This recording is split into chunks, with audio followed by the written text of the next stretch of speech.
Hello classmates, welcome back to Adenij's vlog. This is Sammy J. We're continuing our Tesda online course in Entrepreneurship. We're in managing our personal finance. So we're on Unit 4. Setting financial goals. Setting financial goals, objectives. At the end of this lesson, the student is able to create a list of goals in three categories: short-term, medium-term, and long-term goals, and understand investing options to support long-term goals. So again, going to next. Set financial goals. You have already read about financial goals earlier in this course, and we now go into developing one. We now go to the developing one. You start with the list of things you want to get. Maybe buying a personal computer or used car perhaps. Whatever goals you want to achieve, you have to write them down as a list and label each of them in three categories as short term, medium term, and long term. So, short term goals might include buying a new computer, paying off a big debt of money you owe someone, or to help send one of your siblings to school. Medium term goals should be purchasing a car or going back to school. Long term, my goals might be to buy a house and lot or entire retire with enough money to live comfortably. Next. So be smart about your goals. Try to set smart goals, meaning goals that are specific, measurable, achievable, realistic, and time bounded. Make sure you prioritize your goals. Which ones are the most important to you? Work toward achieving these goals first. To help you set your goals, download the Smart Goal Sheet. Okay, we will not do that one, but ito mayroon siyang realistic, achievable, measurable, specific. Time bounded is timely, appropriate time frame. Realistic is willing and able to work, exceed your reach, not your gaps. Labor of love, and believe in self and mission or condition to accomplish goals. So achievable is attitude, ability, skills, double steps, self-image, and belief or financial capabilities is under achievable. Measurable, how much, how many, how will I know when it is accomplished, or benchmarks or milestones. So specific is who is involved, what to do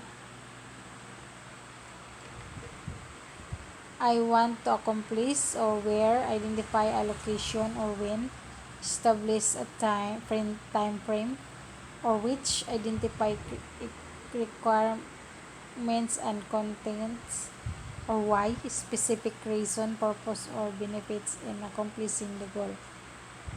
So, yan ang worksheet. Time bound, specific, measurable, realistic. So, next. Congratulations, you end up the reason. Well done. So, going to the next unit. Unit 5. At the end of this lesson, the student is able to I own you. Understand what makes excessive consumer debt bad. Differentiate long-term investment from consumer debt. Calculate your maximum consumer loan monthly repayment level. Make a get out of debt plan, or determining the chapter cheaper resource of a quick loan.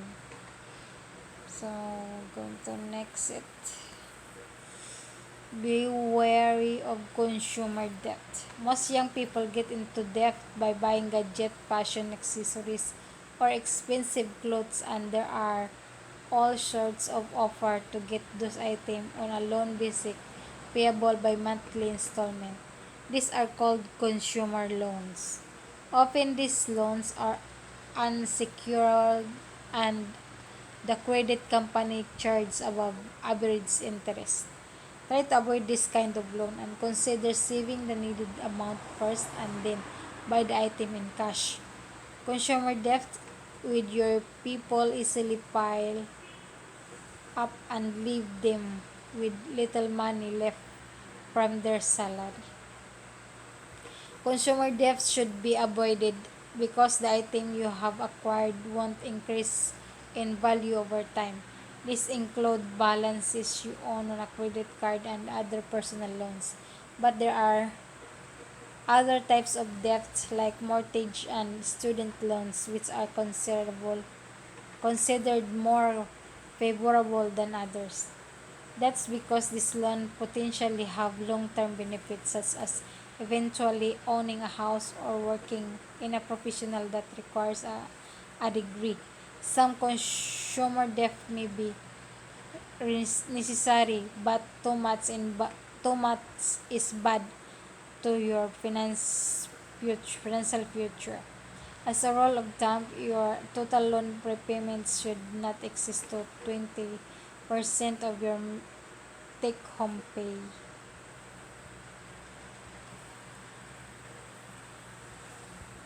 You have too much consumer debt if the list below can be used as warning signal that you are already carrying or close to too much consumer loans. If you find several items from the list which describe your situation, then you really have to try to reduce your debt. Okay? You spend more than 20% of your paycheck to pay off car loans, credit cards, and other types of consumer debt. You're borrowing to pay off other debt. You don't know how much money you own. You make only minimum payment on each bill. You miss payment or you pay your bills late every month. Creditor are calling you. You're being refused an extended credit or additional credit. You use credit cards to pay another monthly bills. Okay. You write post-date checks. Okay. You must take an extra job to pay your bills. So you have too much consumer debt. Debt recovery. Always keep in mind how much debt you have and at what level of interest they are. As soon as you realize that you are carrying too much consumer debt, move to stop and bleeding by make a get out of debt plan and stick to it as best as you can.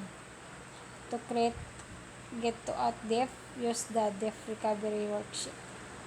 So we will not do that now. To help you organize your plan, focus first to pay off the loan with the highest interest faster and then move to the next loan. Although every creditor must receive a payment each month, but put in extra cash toward the debt with the highest interest rate. Yun ang plan. So next,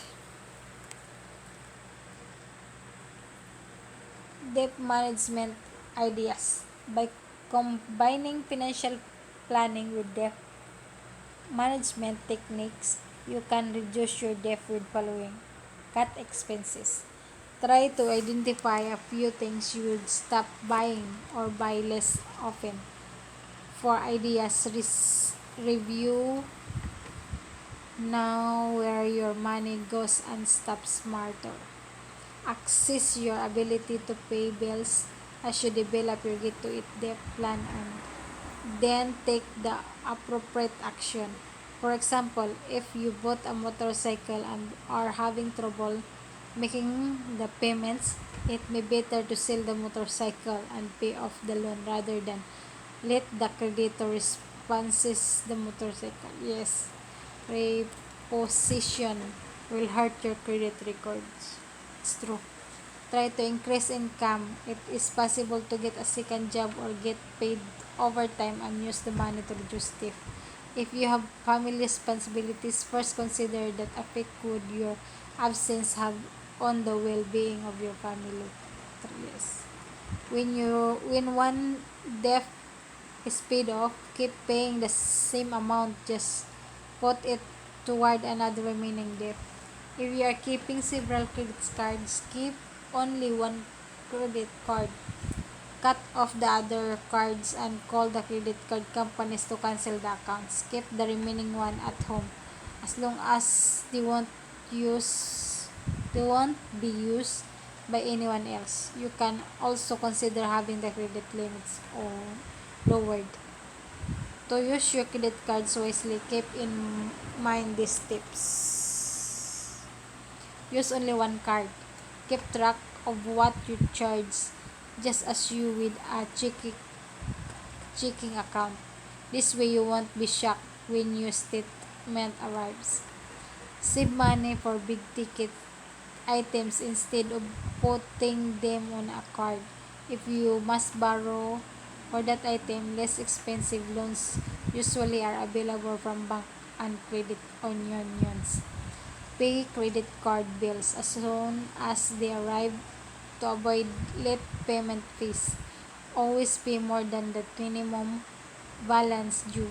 If at all possible, pay off the entire balance each month. If your balance begins to increase, quit using the card for a while. If you still use the card and the balance continue to mount, call the credit card company and request to have the credit limit lowered. Use a low interest rate card, preferably with no annual fee. Take note that purchase orders issued by department stores tend to charge the highest interest rates. Be wary of cards that offer extremely low interest rates for a limit of time. Frequently, when the limited time expires, a new interest rate is charged and it may be well above average.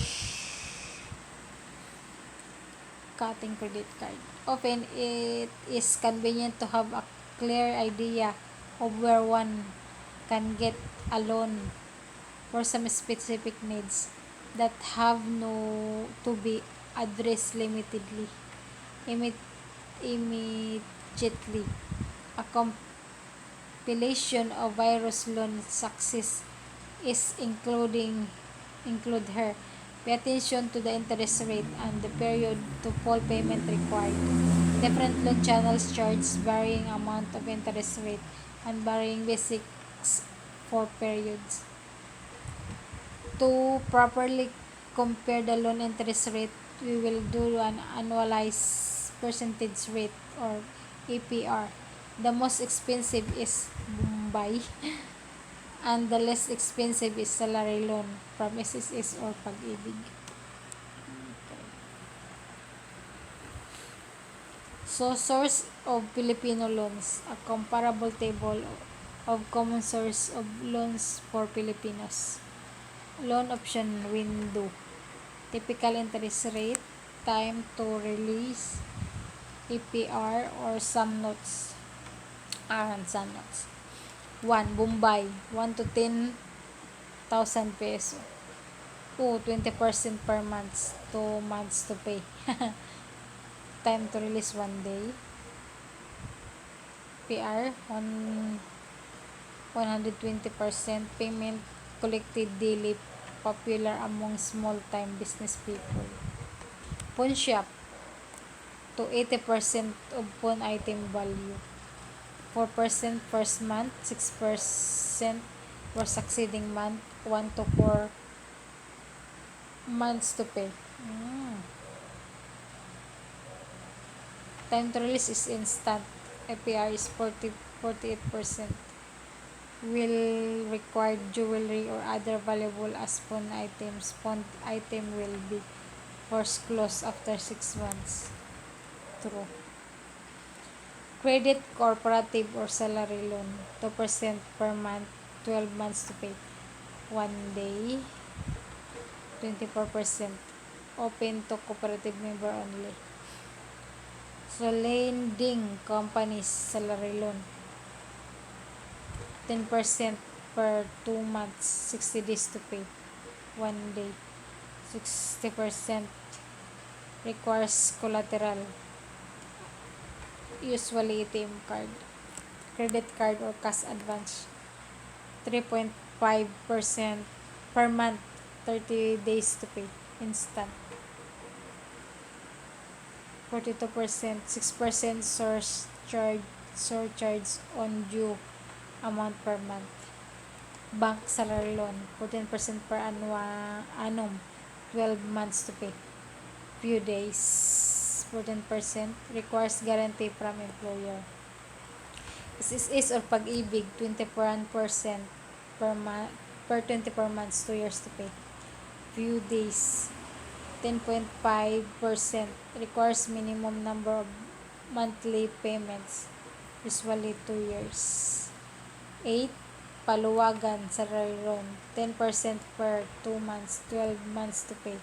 1 day, 60% open to group member only. This table was compiled for the purpose of comparing various loans options.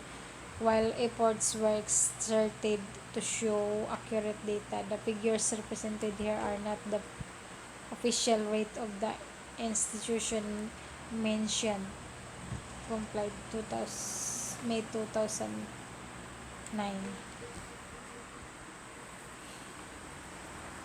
Okay, we are finished here. So, guys, we're going to Unit 6 in the next video. Thank you for watching. Bye-bye.